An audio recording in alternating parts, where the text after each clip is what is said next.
Welcome everybody. Today I will make a new trial to tell about the mercury and lead in the Arctic. The pollution, where does this pollution in the Arctic come from?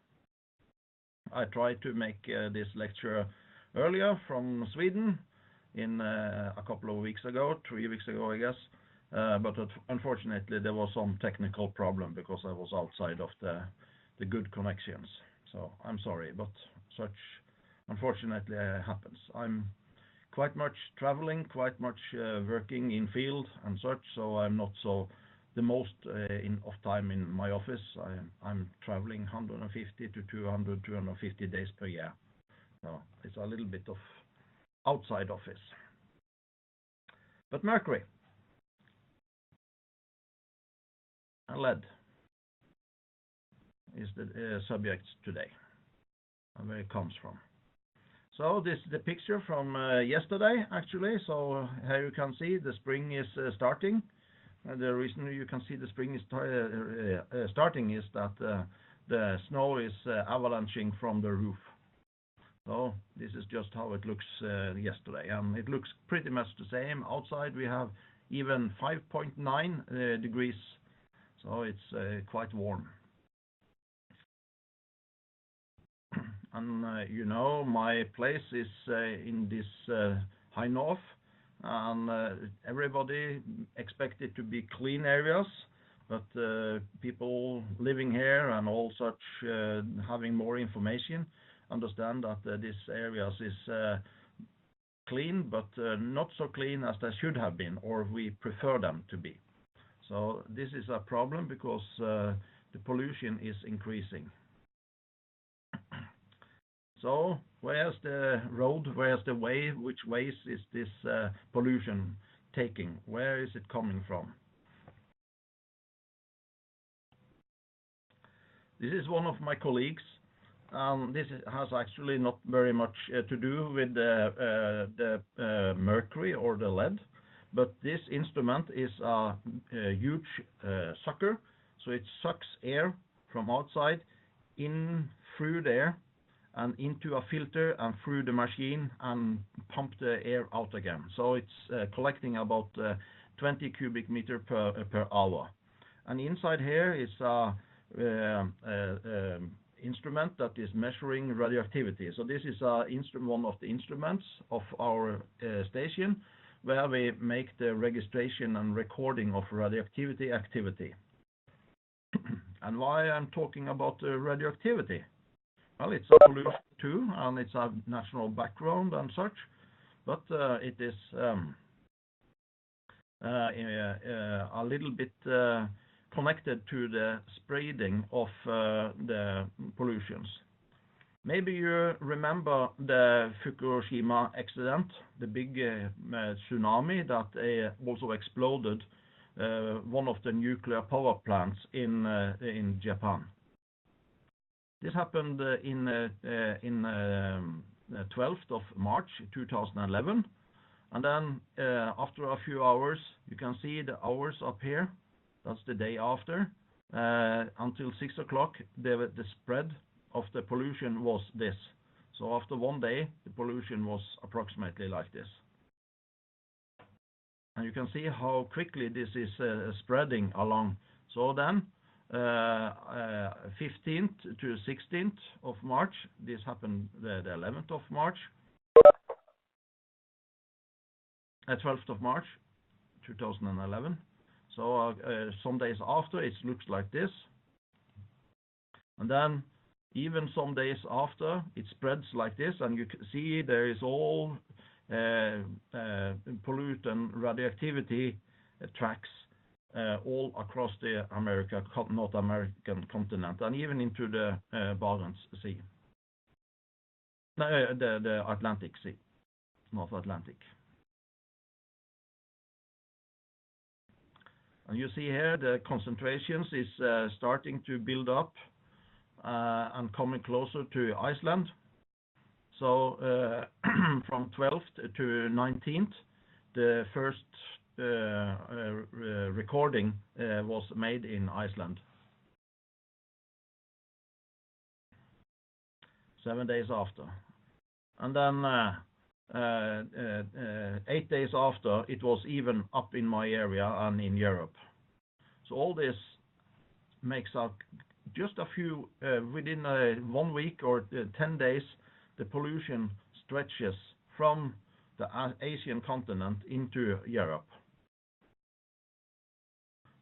So the world is much smaller than we, in a way, expect it to be. So what happens in Asia actually influence very clearly what's happening in Europe and what is happening in the Arctic. So what happens in the Arctic doesn't stay in the Arctic, and vice versa. The beauty about mercury and lead is they belong to the metals. And maybe you know this diagram. Here you see the periodic system, all the type of atomic substances we have on Earth, and as we know from the universe.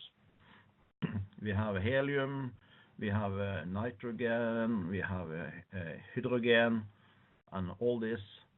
And we have, what we're looking for today is mercury, which is Hd, and lead, which is there. This is belonging to the metals, post-transition metals, and this is metalloids.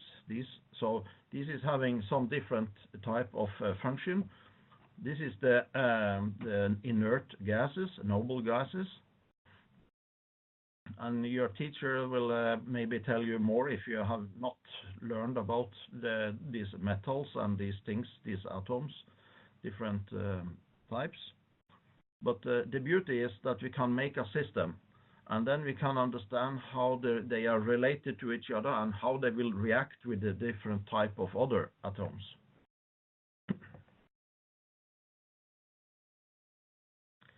Mercury is also named quicksilver and was also named hydrargum.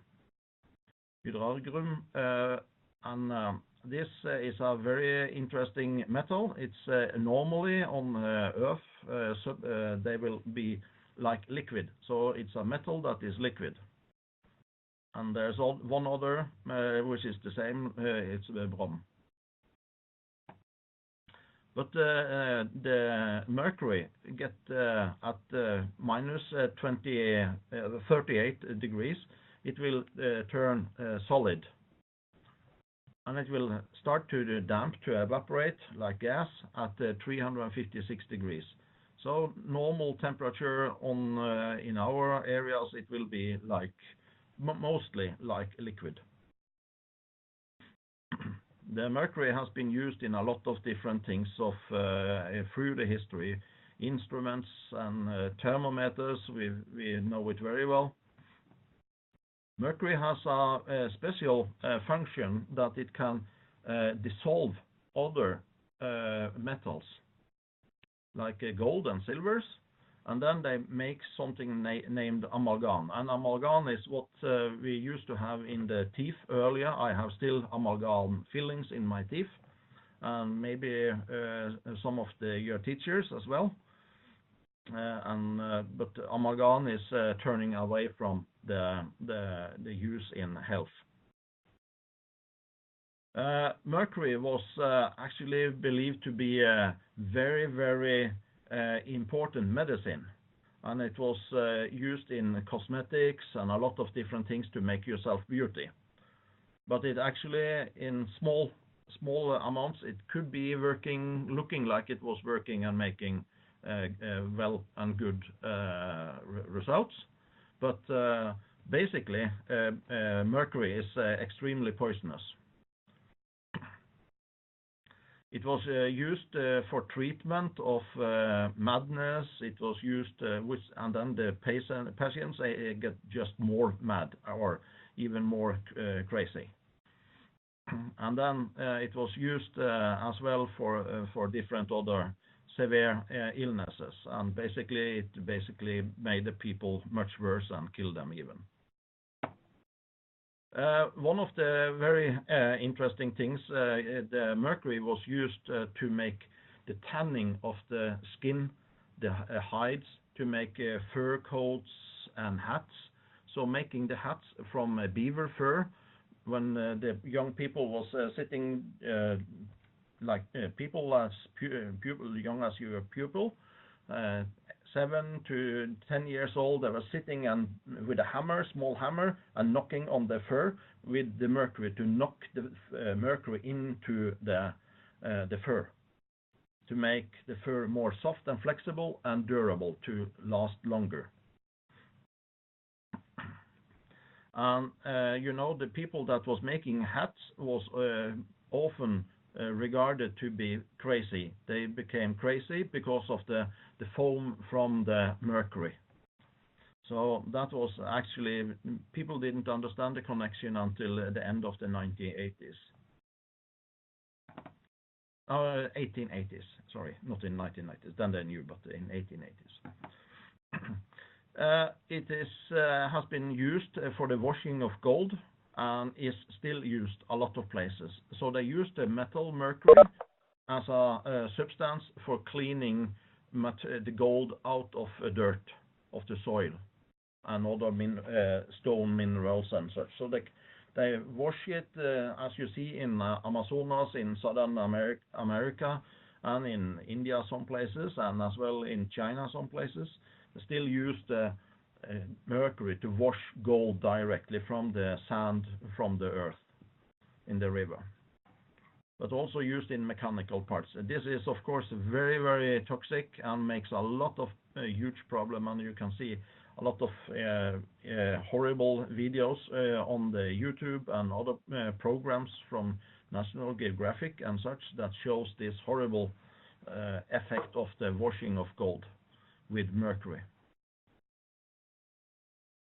So they wash and then they just pull out the mercury with the water into the rivers, into the ecosystem, and pollutes a lot of people.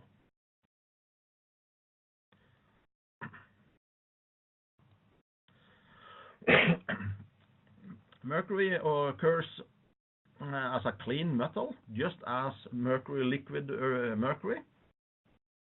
But basically it's bonded to some sulfur mineral, which is named cinnabar. And this is found basically in areas where you have volcanic actions in long time back in history. The Earth is approximately having some small, very small portions of mercury in all places. So it is actually occurring a lot of places.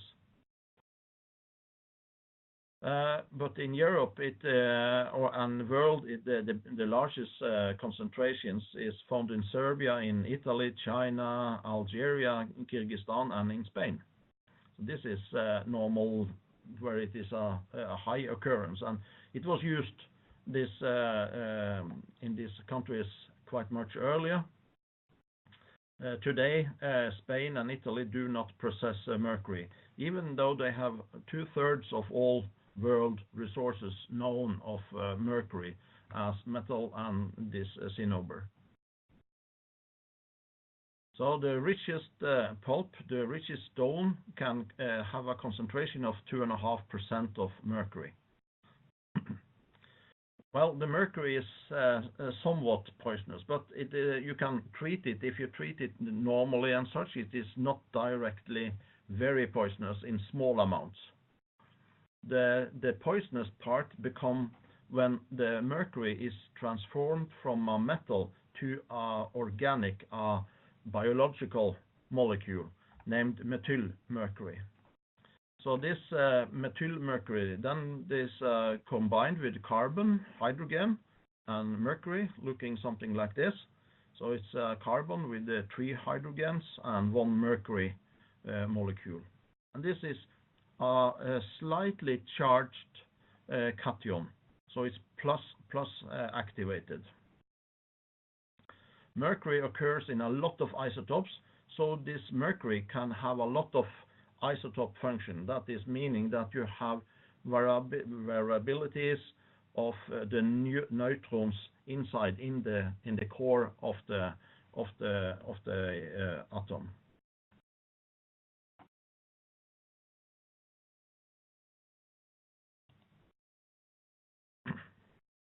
The transformation of mercury from a metal, the inorganic metal, to organic methylificated methyl mercury.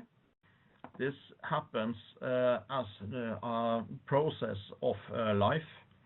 So it's actions with microbes, small bacteria, etc., that usually is living in aquatic ecosystems, in lakes and sediments, and in the ocean, in the sea. So when you pour heavy metal into these areas, it will develop slowly. Some part of the mercury will develop into methyl mercury. And the methyl mercury is the thing that is really poisonous. So depending on a lot of type of coinciding happenings, coincidence, this will develop in different amounts.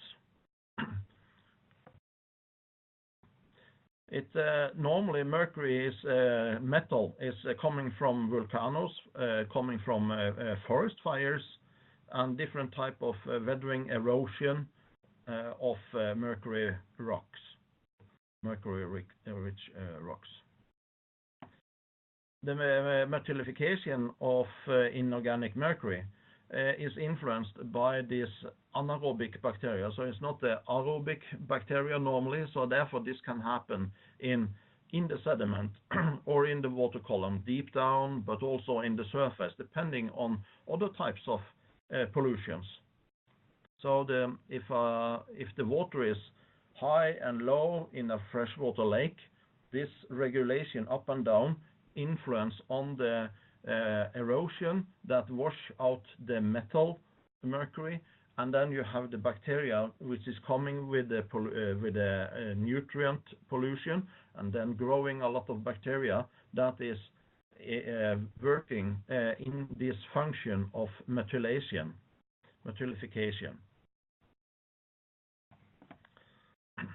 I hope you understand. If you don't understand, or it's too complicated, just write on the chat and I'll try to re-explain. Okay? But then bacteria is then the important thing, transferring the metal to the organic functioning mercury. And when you have this methyl mercury, it can be stimulated by the other nutrients, especially by sulfur, and also by the functioning of making carbon. So the carbon mineralization is influencing on the making of this methyl mercury, and how the methyl mercury is expanding and functioning in the micro environment. Okay? So what actually happens is that these things, like other type of pollutions with chlorides, with hydroxides, with nitrogen, this influence together with sulfur to making more action, making the methyl mercury stronger. And then these things works with the amino acid like cysteine to make biological components which is available for the other type of small microbes and such, and then it starts to go into the ecosystem through the food web. So from microorganisms to plants, from plants to small animals, from small animals to bigger animals, bigger animals to fish, from fish to people, or seals, or whales, or whoever. So this is the buildup of the pollutions from the mercury. So when we are eating a fish, normally if there is organic metal mercury, we only will get a few % of the metal going into the body of us. Sometimes, depending on, we can get it a little bit higher, but it's not so much of the metal that is entering our body and going into the blood. But when we are eating methyl mercury, this organic compound mercury, it is working with the gastric acids. You know, we have in the stomach we have acids that is dissolving the food that we are eating, and this is very important, because then it mixes with the cysteine that we have in our body, and then it is going nearly 100% of the methyl mercury is absorbed in the first part of the intestine after the stomach. So we have the stomach here someplace, and then we have after the stomach there is a 12-inch part of the intestine that is the name duodenum, and this part is absorbing nearly all the mercury. So not the whole intestine, a little bit can go there, but not normally. Nearly all is absorbed in the first part of the intestine. That's a quite interesting part, why you have the different part of the intestine. So we have one intestine, but it functions in different places, and the different places have different specialities. We will talk more about this another time. So it will work into the nervous system, and it will make the problem with the neurons, the connection between the nerves. When you have methyl mercury, it can also be as air pollution. It can be absorbed up to 95% by the lungs in animal experiments. Mercury is dissolved in fat and is very quickly functioning to be absorbed. So we have the maximum of the methyl mercury concentration in the blood approximately after 6 hours after we have been eating, and then when 95% of the food has been absorbed or dissolved in the function of our body. So it goes quite quickly, directly pollution into the system, where it goes with the blood, and then it starts to go into the fat, and then it starts to go into the nerves and different parts of the different cells and such.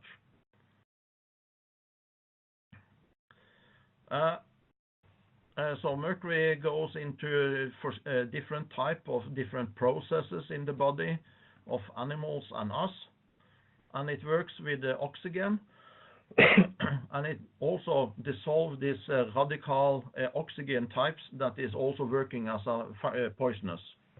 So it actually makes other type of part of the body into poisonous functioning. Normally we can measure the concentration of mercury in the hair, so we can cut off a little piece of hair and we can analyze how much mercury. I've done this myself. So in normal people we have a ppm concentration per parts per million of 2 parts per million of mercury when we are looking into the concentration of the hair. This is normal, so like I said, mercury occurs everywhere in normal, in most type of soils. So when you are eating vegetables and eating other type of fruits and such, there's always a little bit of mercury. That is natural. Like I said earlier, it's found in all soils. A little bit of mercury is not dangerous, so don't be afraid now. But so you have different processes in our body that can clean up a little bit of mercury, and we have different functioning, so we can deal with a small concentrations of mercury, which is in the way the natural background or normal background concentrations. But then if we are getting highly infected fish, if we are eating 5 milligrams of methyl mercury, when we are having a weight of 70 kilo, then we will start to have a mercury poisoning. And if we have a large of 150-300 milligram of food with concentration of mercury, then you will have a dose that you can die from. So it doesn't look very much, and it is actually not very much, but we have some limits. Normally, a concentration after you have been getting a small part of mercury into your body, you have other mechanisms that is dealing to clean the pollution. Different things like selenium and other things works in the marine mammals, for example. So selenium is cleaning up the mercury pollution if the mercury pollution is getting too high. In us, the normal dose will last for about 70 days, and then after 70 days, there will be reduced by the content of mercury in our body. There is, however, when you are adult, the mercury pollution is not so severe. The most severe is when you are a very small baby or a baby inside the belly of your mother, a fetus. Then you are very, very easily targeted by the pollution of mercury. And this was actually Minamata. Minamata is a city in outside Japan. So what happened there with this Minamata fabric? There was a plant that was making mineralization. They let a lot of mercury into the bay of the sea, where the people was eating the fish, and the fish had then becoming very highly polluted, and there was a lot of people that got very sick, and a lot of the young people that was disabled and actually died before they was born. And this was people from this Minamata area was having very, very high concentration of mercury in the hair, but still surviving.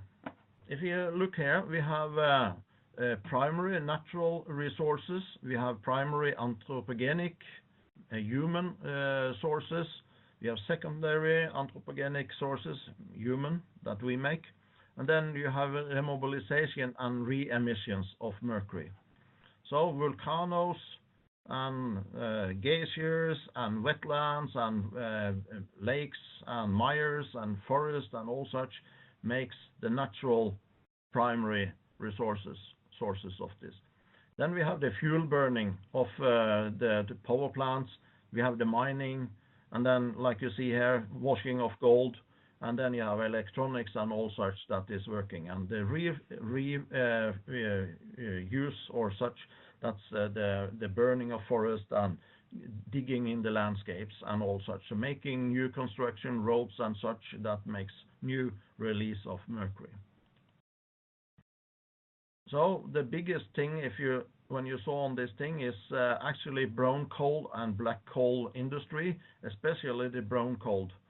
So in Poland, you have the highest or the biggest power plants that in the world, which is working on coal as a source for energy. The mercury emission in the atmosphere from Poland is seen here, and then you can see the different contribution from the different part of the economic productions. So you have a contribution from energies, and then different combustion manufacturing industries and such that is emitting different parts of mercury.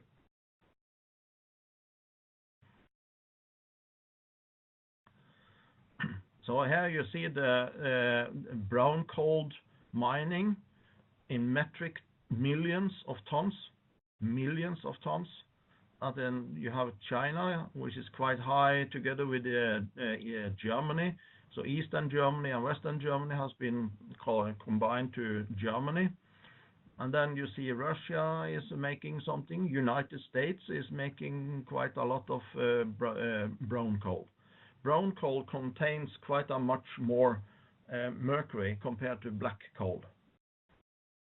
And it also makes this more quicker into methyl mercury, actually in the part of the process. So you have this is the American power plants that was making energy from brown coal. Both of this is now closed down because of the heavily emissions of mercury. So Minamata, that was being there, made the horrible understanding that mercury is actually very, very dangerous in the environment for the humans. And then there was made this convention on international agreement. So today there's 130 countries which is trying to reduce the mercury emissions.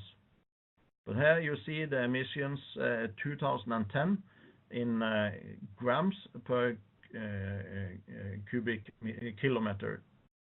So here you see the concentration of areas. And you see China is quite bad, some places in South America, a few places in Africa, India, Indonesia actually, and a little bit better in Europe and a little bit better in the America, but quite much as well. So here, these countries here and here is cleaning much more of the plants making industries, energy, etc. But what we call the cleaning is less made in those countries. So therefore we have this higher concentration of emissions. So actually this can be seen from space. So this is a satellite image of smog above China. And much of this smog is filtered, so you can see this is basically mercury. So it's from the mercury, from the industry, from the power plants burning brown coal. So this smog is then visible, and you can see it flowing from the Asia out to the north, just like we saw the thing from the nuclear emission from Fukushima. So here, this is clouds. This is the smog. So again, you can see the smog, how the smog is flowing along the Asian continent towards the North and Northern America and into the Arctic. And also Europe. So this roundabout here is making a severe supply of pollution that goes more and more to the north. It also it falls down in the sea, but and then it's also transported by the sea flows, the currents of the oceans towards north and south and everywhere. There's another sources today that a couple of weeks ago, or a couple of months ago, or a month ago actually, started to be very severe. We are seeing that in the permafrost area there is a lot of melting, and in these soils that is melting and eroded there is mercury, and this resources or sources of mercury is quite huge. And that is one of the effects of the climate change, that we melt the permafrost, and the permafrost melted soils start to emit the mercury and start the process of building methyl mercury. So this is how the permafrost in Vorkuta in middle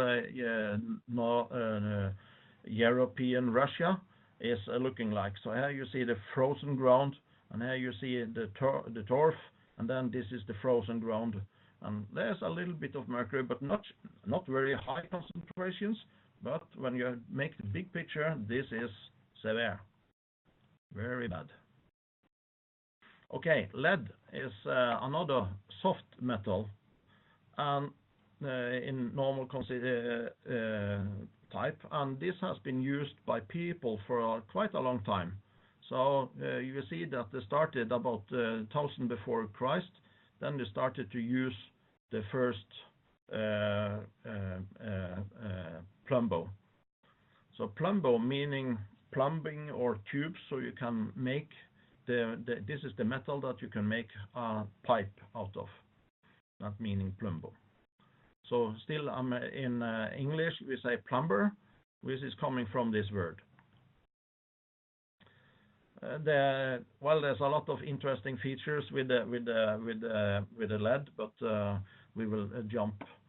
But we see that there was quite high concentration in the earliest, but then the Industrial Revolution started, and then everything's escalated. So the pollution sources is the industry, the boat, the cars, the airplanes, the combustion engines, because of lead inside in the diesel and the benzene.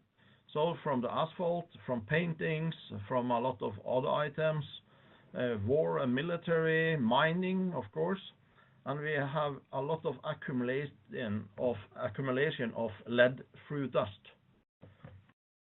Lead is not transported so far away compared to the mercury. Mercury is much more far traveling. Lead is more locally. So this is a big difference in these two pollutions. The lead is also a quite important severe problem for people as health. So lead is poisonous, and even small concentrations. This is micromole per liter in air. So when you're breathing lead for children, this is quite poisonous. For adults, it's not so poisonous, but still it is very bad. In water, there is no real understanding what is the concentration that will start to make influence to young people. But we should not eat too much or drink too much lead-contained substances. So if you have lead in the blood, we have 10 microgram per deciliter. We will have problems with our central nerve system. So here you see a central nerve system, different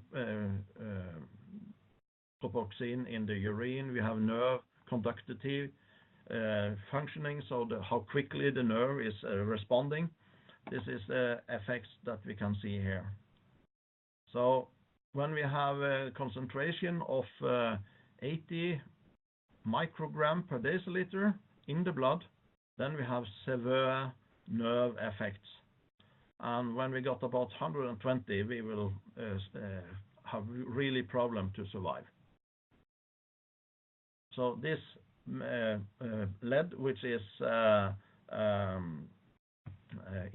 coming into our body in small metal concentrations, is like molecules that is giving quite quickly heavily severe effects. But we also have a couple of small mechanisms to clean our body for the lead. So actually we can get a little bit lead from natural environment, but this is small amounts that we can deal with. So when we have pollutions like heavy traffic pollution in the towns with heavy smog, this is starting to make the effect of our bodies. I investigated this type of small mammals, mice. This is the nickel miner, and this is Russia, and here is my place, and I investigated the mice in this area there, close to my place and close to this nickel melter. We looked on the lead in 2007, 2015 in one of these mice, and we can see the concentrations here in the lead. If you look at the concentrations here, in 2007 it was up to 1 microgram per gram mole in the liver, in the liver and in the kidney. So the blue is the kidney, the red orange is in the liver. So you can see the kidney is having much more lead compared to the liver. And the total concentration in those organs of this is individual mice, and this is also individual mice. There was a little bit more mice in 2015. So therefore we see, but here we see one, and there's a lot of mice, several mice, which is having concentrations much higher than one, and only one here, which is close to one. So the concentration has increased from this 2007 to 2015. It could be some problem or some statistics or just accidents, but it's several more samples that shows that actually this is going. So here you see the mercury, and also this here in 2007 the mercury was 0.5 as maximum, and here you see 0.5, and there's several of the mice is having higher concentrations with mercury in 2015 compared to 2007.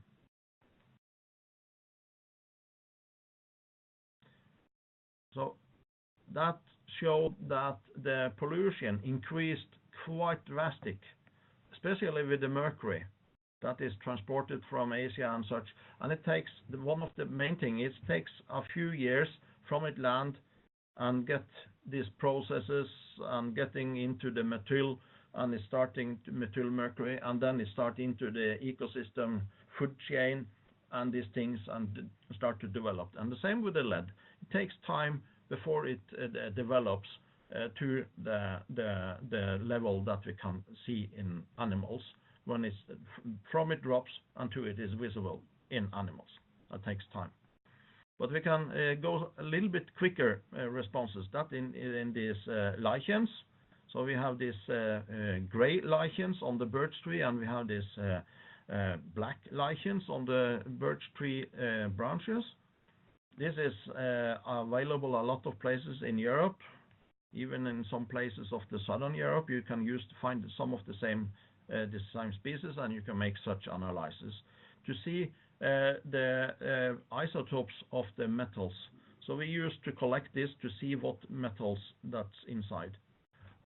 The concentrations increased with a different, this is in my area, we investigated some samples of these lichens in 2016. And here you see the sampling sites, and here you see the concentrations. Well, this is not very big concentrations in snow, but in lichens it is a little bit more heavily concentration of natural. We see there's a increase of lead in these things when we compared.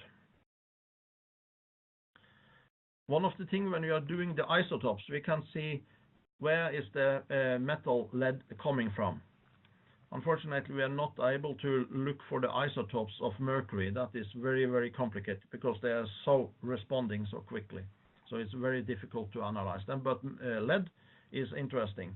What we actually saw here, just to make a long story short, we saw that there was this increase from in the local mice and lichens and these things of lead was not coming from the nickel melter. The increases of the pollution was basically coming from petrol, diesel, and benzene. And actually, we could see the difference from Norwegian unleaded gasoline and diesel, European leaded gasoline, and Russian unleaded gasoline and diesel.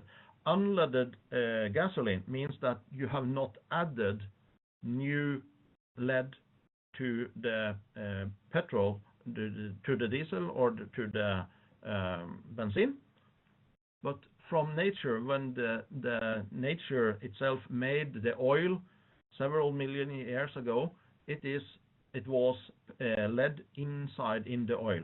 So there is always occurring lead in the oil, and this lead is different from the different places of the world.